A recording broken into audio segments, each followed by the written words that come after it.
Et bonjour, vidéo aujourd'hui avec la question, il n'y a pas de question. Aujourd'hui il n'y a pas de question, c'est un témoignage, je voudrais vous partager ce que j'ai en fait vécu aujourd'hui dans le premier jour d'une formation de 2 jours que je donne sur Paris en ce moment.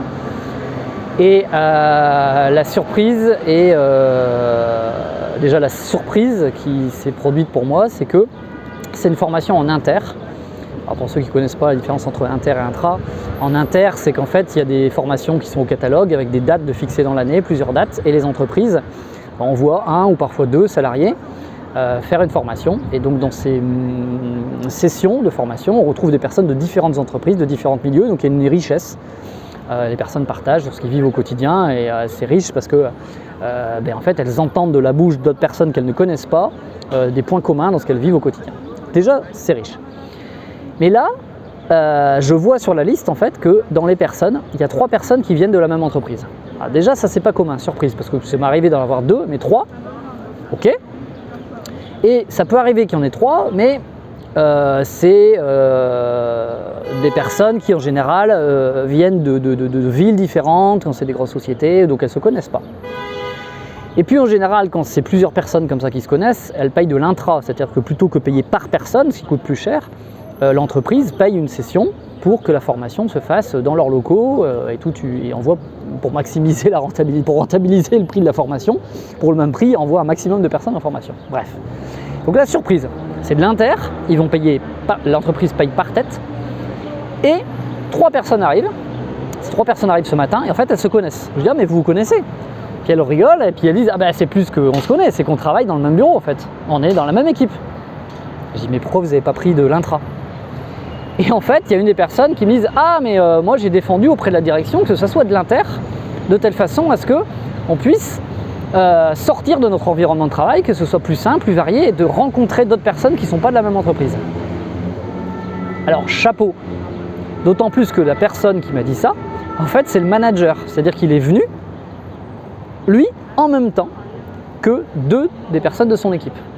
Et il a rajouté, il y aura une prochaine session où il y aura 4 personnes de mon équipe qui vont venir faire une formation à une prochaine session. Alors pour des raisons de planning, ils ne pouvaient pas être tous là en même temps. Ok. Moi je suis bluffé et ça m'a touché parce que ce manager en fait se sent vraiment concerné et il incarne cet aspect de ma première responsabilité, même s'il ne le dit pas comme ça, là c'est moi qui le dis, ma première responsabilité est de prendre soin de mes collaborateurs, de prendre soin de mon équipe. Et il a tellement à cœur de prendre soin que il accepte de se montrer vulnérable, de venir à une formation en même temps que les autres, d'avoir défendu cette formation, d'avoir défendu le fait que ça allait coûter 5-6 fois plus cher. Ça a été accepté. Il vient, et c'est pas n'importe quelle formation qui vient. C'est-à-dire que oui, c'est une formation que je donne et qui est autour de la gestion des priorités, mais cette formation-là, elle a une particularité, c'est que c'est orienté vers l'aspect de gérer la pression, d'anticiper pour gérer la pression. Donc il y a beaucoup d'émotionnel, il y a beaucoup d'exercices qui sortent où il y a une mise à nu. Et bien il montre l'exemple, il se met à nu devant les collaborateurs et il partage ce qu'il ressent. Donc chapeau, je transmettrai cette vidéo et puis si tu me regardes, chapeau pour ce que tu fais parce que je trouve ça admirable. Et c'est vraiment génial pour d'autres personnes de montrer l'exemple et je vois en fait entre vous à quel point il peut y avoir une reconnaissance et que ça soude l'équipe. Et ça me fait penser à quelque chose que dans le coaching, dans mes accompagnements, ce